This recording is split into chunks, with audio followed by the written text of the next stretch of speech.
में रखना है कि हेलो एल्केन तथा हेलो एरियंस, ये जो टॉपिक है उसमें हेलो एल्केन और हेलो एरियंस में सबसे पहले हमें ध्यान में रखना है नोट सभी प्रश्न करना अनिवार्य है, यानी कि जितने भी प्रश्न दिए जाते हैं उन सभी प्रश्न को करना अनिवार्य है। इसमें सबसे पहला प्रश्न हमारे पास दिया गया है कि हेलो एल्केन में एक अणु का नाभिक रागी प्रतिस्थापन SN1, यानी कह सकते हैं हेलो एल्केन में एक अणु का नाभिक रागी प्रतिस्थापन SN1 तथा द्वि अणुक नाभिक रागी प्रतिस्थापन अभिक्रिया SN2 की क्रिया विधि को उदाहरण सहित समझाएं। यानी SN1 अभिक्रिया और SN2 की जो अभिक्रिया होती है उसको उदाहरण सहित जो है रासायनिक समीकरण लिखते हुए उसको क्या करना है, समझाना है। जबकि प्रश्न नंबर जो 2 में दिया गया है ये कह रहा है DDT पर संक्षिप्त टिप्पणी लिखिए। यानी DDT जो होती है यानी डाइक्लोरो डाइफेनिल ट्राइक्लोर एथेन जो होता है, यानी कि DDT पर संक्षिप्त टिप्पणी लिखना है तथा उपयोग तथा पर्यावरण पर क्या प्रभाव डालता है, यानी इनके उपयोग लिखना है। आखिर DDT का जो हम छिड़काव करते हैं ये पर्यावरण पे कौन सा प्रभाव डालना है उसके बारे में हमें लिखना है। प्रश्न नंबर 3 जो दिया गया है कह रहा प्रयोगशाला में क्लोरोबेंजीन बनाने की विधि का रासायनिक समीकरण लिखिए। यानी प्रयोगशाला में हमें क्या बनाना है, क्लोरोबेंजीन बनाना है, ठीक है ना, क्लोरोबेंजीन बनानी है। और ये क्लोरोबेंजीन जो होती है वो रासायनिक समीकरण यानी बनाने की क्या करना है, विधि भी लिखनी है और रासायनिक समीकरण भी जो है लिखना है। यानी कि प्रश्न नंबर 3 हम सीधा कह सकते हैं कि प्रयोगशाला में क्लोरोबेंजीन बनाने की विधि का रासायनिक समीकरण लिखिए। यानी क्लोरोबेंजीन जो होती है किस तरह से आपको बनाना है प्रयोगशाला में और उनके समीकरण जो होता है उसको देना है।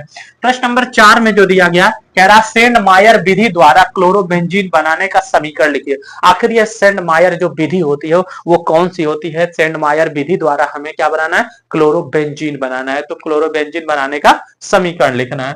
प्रश्न नंबर जो 5 दिया गया है कह रहा है निम्नलिखित पर टिप्पणी लिखे। यानी कि हमें कहने का सीधा मतलब ये मिल रहा है कि हमें जो प्रश्न दिया गया है 5 नंबर कह रहा है निम्नलिखित पर टिप्पणी लिखे। तो कौन कौन से टिप्पणी लिखना है, पहला नंबर हमें देखना है फ्रियान, फ्रियान पर टिप्पणी लिखना है। यानी कि फ्रियान क्या होती है उनको समीकरण लिखना है, उनका सूत्र लिखना है, उनकी संरचनाओं के बारे में लिखना है फ्रियान। दूसरा पॉइंट है इसमें दिया गया है नाइट्रीकरण, आखिर नाइट्रीकरण क्या होती है, नाइट्रीकरण से आप क्या समझते हैं उस पर भी टिप्पणी लिखना है। फिर कह रहा पुनः तीसरे पॉइंट में कह रहा हैलोजनीकरण, यानी कि हैलोजनीकरण जो अभिक्रिया होती है वो कौन सी होती है, तो हैलोजनीकरण के बारे में आपको लिखना है। प्रश्न नंबर जो 4 दिया गया है कह रहा सल्फोनीकरण, यानी कि जो सल्फोनीकरण होता है सल्फोनेशन जो होती है उसको आपको लिखना है, प्लस उसके जो है रासायनिक सूत्र लिखने हैं, ठीक है ना। तो इस तरह से निम्नलिखित पर आपको क्या करना है, टिप्पणी लिखना है।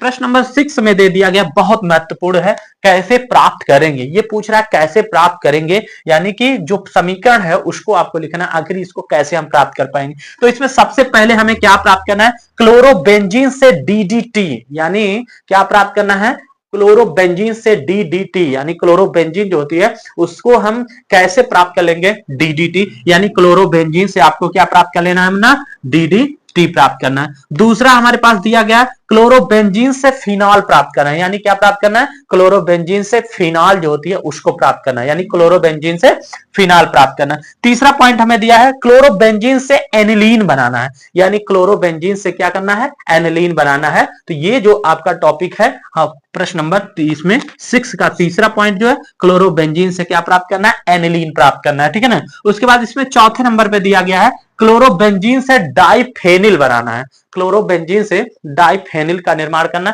यानी कि ये क्लोरोबेंजीन से कह रहा है डाइफेनिल प्राप्त करना है। तो कैसे प्राप्त करेंगे ये चीज ध्यान। इसमें पॉइंट नंबर 5 जो दिया गया टालुइन से बेंजिल एल्कोहल, यानी टालुइन से बेंजिल एल्कोहल का निर्माण करना है। तो किसका निर्माण करना है, टालुइन से बेंजिल एल्कोहल का जो होता है वो निर्माण करना होता है, यानी टालुइन से बेंजिल एल्कोहल प्राप्त करना है आपको। फिर पॉइंट नंबर 6 इसमें जो दिया गया है यानी छठवें का छठवां जो दिया गया है बेंजीन से बाइफेनिल, यानी बेंजीन से बाइफेनिल को भी हमें प्राप्त करना है कि जो हमारे पास बेंजीन है तो यानी कुल बेंजीन होता है उससे बाइफेनिल जो होती है वो तैयार करना है। फिर उसके बाद क्वेश्चन नंबर जो 7 दिया गया सेट-जेफ के नियम, यानी सेट-जेफ के नियम पर संक्षिप्त टिप्पणी लिखिए। यानी कि सेट-जेफ का जो नियम होता है उन पे संक्षिप्त टिप्पणी लिखना है, उनका रासायनिक सूत्र लिखना है, उनके बारे में आपको समझना है। तो ये प्रश्न नंबर 7 है जो सेट-जेफ के नियम पर संक्षिप्त टिप्पणी लिखने के लिए।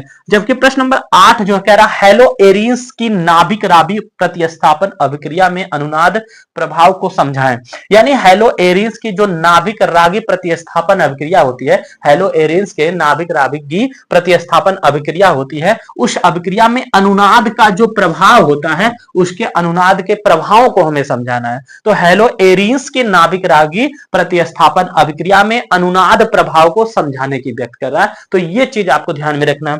जबकि प्रश्न नंबर जो 9 दिया गया है, कह रहा है क्लोरोफॉर्म बनाने की विधि एवं रासायनिक समीकरण लिखिए। यानी क्लोरोफॉर्म को बनाने की कौन कौन विधियां होती हैं उनके बारे में आपको लिखना है, प्लस उनके जो कह सकते हैं कि रासायनिक समीकरण जो होती है, किस तरह उसको प्राप्त करना है, जो समीकरण होता है उसको प्राप्त करना है। तो क्लोरोफॉर्म बनाने की विधि एवं रासायनिक समीकरण लिखिए प्रश्न नंबर 9 में। जबकि प्रश्न नंबर जो 10 में दिया गया पिक्रिक अम्ल को क्लोरोबेंजीन कैसे प्राप्त करें, यानी पिक्रिक अम्ल को क्लोरोबेंजीन कैसे प्राप्त करें, यानी कह सकते हैं पिक्रिक अम्ल से आपको कहना है कि क्लोरोबेंजीन कैसे प्राप्त करें। तो ये जो महत्वपूर्ण प्रश्न जो 10 दिए गए हैं, ये काफी